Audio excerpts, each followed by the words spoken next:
નમસ્કાર મિત્રો, money nine ગુજરાતીમાં આપનું સ્વાગત છે. હું છું દીપાલી. ફરી એકવાર આપની સાથે જોડાઈ ગઈ છું આજની બિઝનેસ અને ફાઇનાન્સને લગતી એ તમામ અપડેટ લઈને કે જે સીધી આપના ખિસ્સાની અસર કરનારી છે. તો આજના મહત્વપૂર્ણ સમાચારો કયા કયા છે, સૌથી પહેલા તો શોર્ટમાં તેની જાણકારી હું આપી દઉં. તો ફરી એકવાર જે વેપારી સંગઠન છે એસોચેમ, તેના દ્વારા દેશના જીડીપી ગ્રોથ રેટને લઈને એક અનુમાન લગાવવામાં આવ્યું છે કે હવે 2024નું વર્ષ જે નેક્સ્ટ ક્વાર્ટર છે તે ભારત માટે કેવું રહેશે.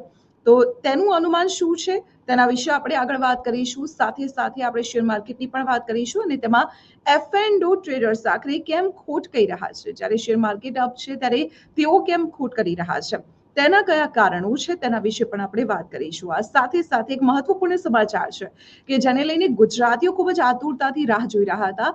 તે છે હવે ઇલેક્ટ્રિક કાર કંપની ટેસ્લા કે જે હવે ભારતમાં પોતાનો પ્લાન્ટ સ્થાપશે કે નહીં તેને લઈને ઘણા સમયથી આતુરતાથી રાહ જોવાઈ રહી છે. તેને લઈને એક સુખદ સંકેતો મળી રહ્યા છે. હવે આ સંકેતો કયા છે તેની પણ આપણે વાત કરીશું અને આ સાથે સાથે છેલ્લે હું આપને બતાવીશ એક સિંગલ વુમને કેવી રીતે ફાઇનાન્શિયલ પ્લાનિંગ કરવું જોઈએ. ફાઇનાન્શિયલ પ્લાનિંગ દરેક વ્યક્તિએ કરવું જોઈએ.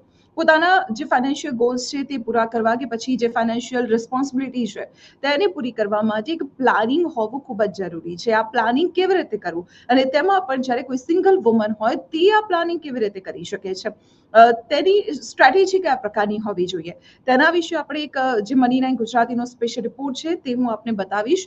તો આ પણ આપના ખિસ્સાની અસર કરનારો છે. આ તમામ જે સમાચારો છે તેની ડિટેલમાં જાણકારી આપને આપીશ, પરંતુ તે પહેલા આપણે હું કહેવા માંગુ છું કે જો આવી જ રીતે આપના ખિસ્સાને લગતી કોઈ પણ જાણકારી, જેમાં સેવિંગ્સ હોય કે પછી આપનું ઇન્વેસ્ટમેન્ટ છે કે પછી આપના કોઈ ફાઇનાન્શિયલ ગોલ્સ છે કે તારું કોઈ પ્લાનિંગ છે, તેને લઈને જો આપને કોઈ ડિટેલમાં જાણકારી જોઈતી હોય, આપનો કોઈ સવાલ હોય તો કમેન્ટમાં જણાવી શકો છો. આ સાથે તમે મની નાઇન ગુજરાતીની સાઇટની પણ મુલાકાત લઈ શકો છો.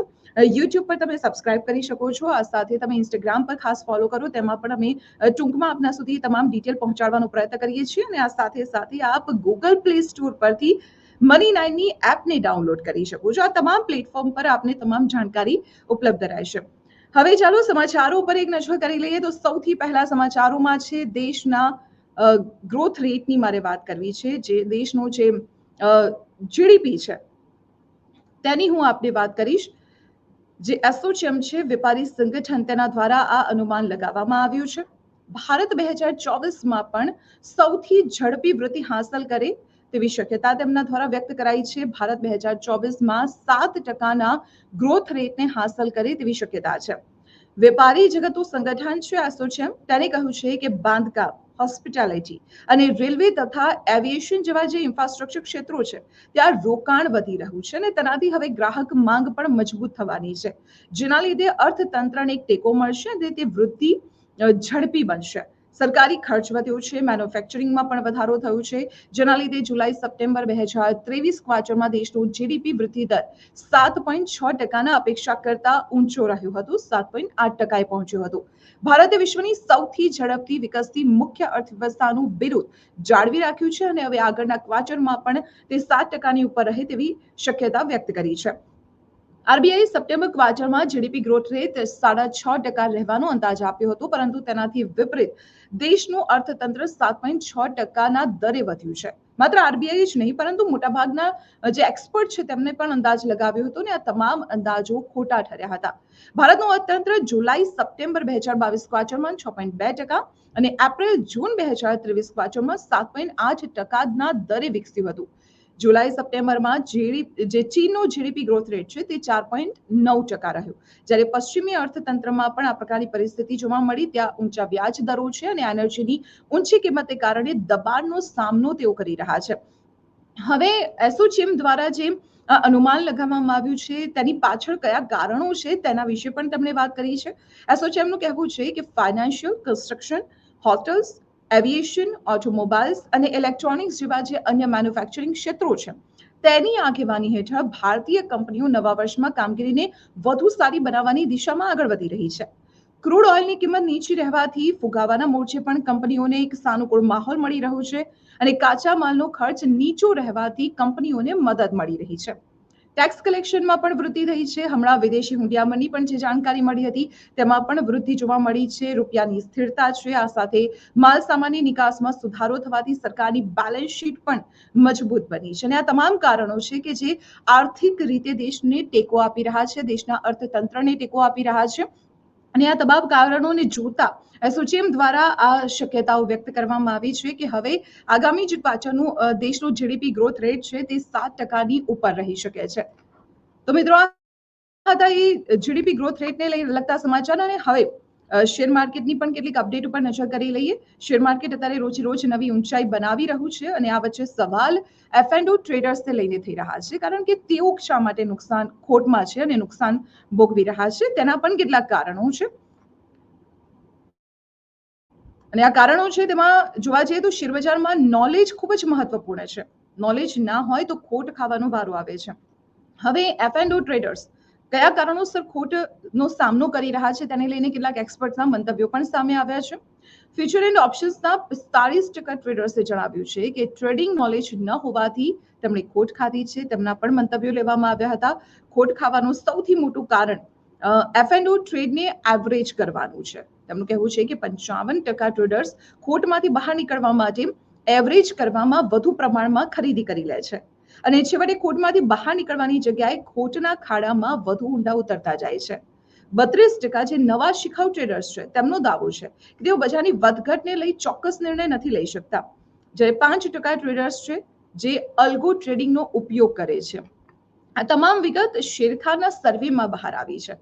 સેબીએ પણ અગાઉ જણાવ્યું હતું કે નાણાકીય વર્ષ 2022 દરમિયાન ઇક્વિટી F&Oમાં દર 10 માંથી 9 વ્યક્તિએ સરેરાશ ₹1.1 લાખનું નુકસાન કર્યું છે. એટલે કે તેને લઈને એટલે કહી શકાય કે શેર માર્કેટમાં ટ્રેડિંગ હોય, F&O ટ્રેડિંગ હોય, તેમાં નોલેજ ખૂબ જ જરૂરી છે અને નોલેજના અભાવને કારણે F&O ટ્રેડર્સ અત્યારે નુકસાનનો સામનો કરી રહ્યા છે. અને હવે વાત એ સમાચારની કે જેને તમામ ગુજરાતીઓ આતુરતાથી રાહ જોઈ રહ્યા છે અને તે છે ટેસ્લા મોટર્સને લઈને. શું ટેસ્લા ગુજરાતમાં પ્લાન્ટ સ્થાપશે? છેલ્લા ઘણા સમયથી આ મુદ્દો ચર્ચાઈ રહ્યો છે, ત્યારે તેને લઈને એક મહત્વપૂર્ણ અપડેટ સામે આવી છે. વિશ્વની સૌથી મોટી ઇલેક્ટ્રિક કાર કંપની છે ટેસ્લા મોટર્સ, જે ભારતમાં પ્લાન્ટ સ્થાપવા માટે ગુજરાત પર પસંદગીનો કળશ જોડે તેવી શક્યતાઓ જોવા મળી છે. તામિલનાડુ, તેલંગાણા અને કર્ણાટક સહિત રાજ્યોમાં શક્યતા ચકાસ્યા બાદ ટેસ્લાએ ગુજરાતે પસંદ કર્યું હોવાના સંકેત મળ્યા છે. જાન્યુઆરીમાં વાયબ્રન્ટ ગુજરાત સમિટ યોજાઈ રહી છે ગુજરાતમાં અને જાણકારી એવી મળી રહી છે કે ટેસ્લાના માલિક એલન મસ્ક ગુજરાતમાં આવશે આ સમિટ દરમિયાન અને સમજૂતી પર હસ્તાક્ષર કરે, જે એગ્રીમેન્ટ છે તેના પર હસ્તાક્ષર કરે તેવી એક શક્યતા વ્યક્ત કરવામાં આવી છે. ટેસ્લા ભારતમાં એન્ટ્રી કરે તેની ઘણા સમયથી રાહ જોવાઈ રહી છે અને ફાઇનલી 2024માં આ આતુરતાનો અંત આવી શકે છે. ટેસ્લાને સાણંદમાં જમીન મળે તે માટે સરકારી અધિકારીઓ પણ દોડતા થઈ ગયા છે. આપણે જણાવી દઉં કે તાજેતરમાં જ અમેરિકાની માઇક્રોન કંપનીએ પણ સાણંદમાં સેમી કન્ડક્ટર પ્લાન્ટ સ્થાપવાની જાહેરાત કરી હતી. એટલે કહી શકાય કે હવે ગુજરાતના ઔદ્યોગિક સેક્ટરમાં દમદમાટ શરૂ થઈ ગયું છે. તો આ હતા એ મહત્વપૂર્ણ સમાચારોની આ સાથે હવે અંતમાં હું આપને ફાઇનાન્શિયલ પ્લાનિંગની વાત કરવાની છું. અગાઉ પણ મેં આપને જે રીતે જણાવ્યું કે ફાઇનાન્શિયલ પ્લાનિંગ કરવું દરેક વ્યક્તિ માટે ખૂબ જ જરૂરી છે.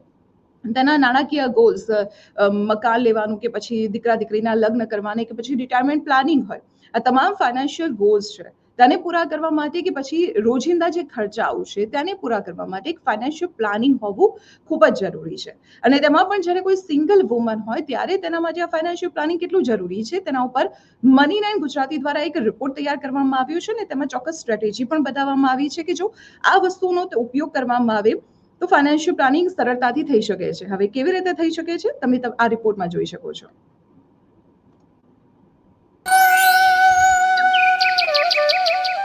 ચાલીસ વર્ષની મહિમા અપરિણિત છે.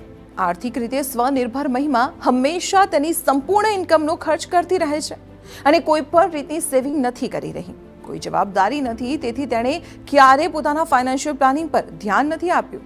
પરંતુ એક મેડિકલ ઇમરજન્સીના કારણે તે દેવામાં ફસાઈ ગઈ.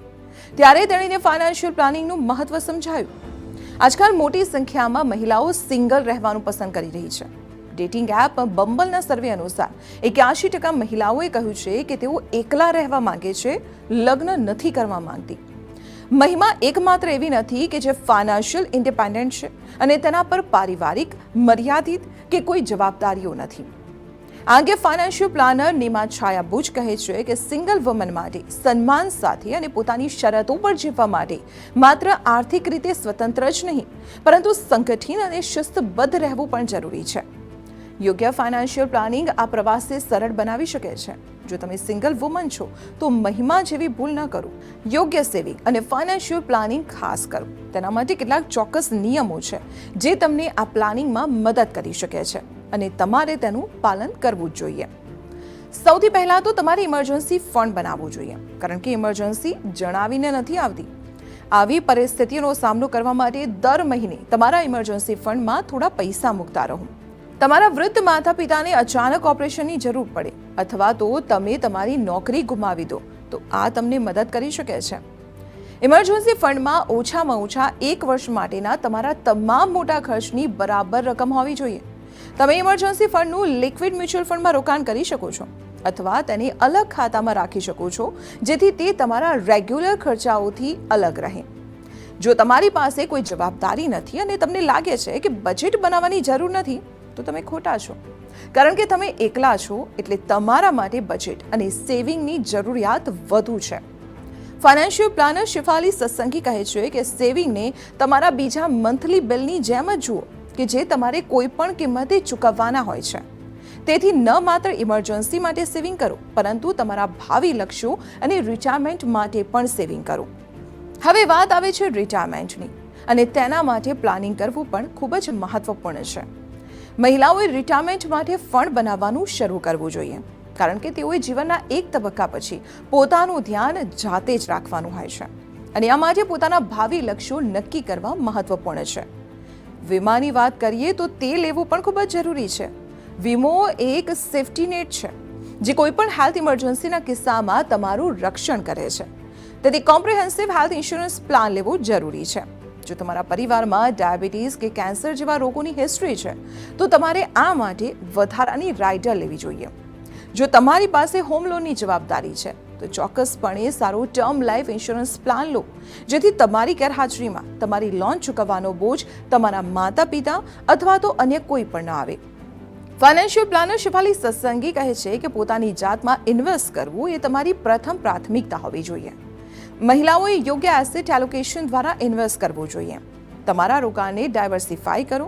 ડાયવર્સિફિકેશનથી તમને બજારની વધઘટમાં ટકી રહેવામાં મદદ મળે છે અને તમને લાંબા ગાળે જોખમ ઓછું થઈ શકે છે.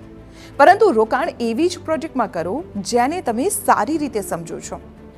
આ રીતે ફાઇનાન્શિયલ પ્લાનિંગથી તમને આત્મનિર્ભર બનવામાં મદદ મળશે અને જો તમે તેને તમારા જીવનનો મહત્વપૂર્ણ ભાગ બનાવશો તો જ તમે આ કરી શકશો. આશા રાખીએ છીએ કે મહિમા જેવી તમામ સિંગલ વુમનને અમારા આ ફાઇનાન્શિયલ પ્લાનિંગની લિસ્ટથી મદદ મળશે અને તેઓ તેમના પૈસાનું યોગ્ય પ્લાનિંગ કરી શકશે.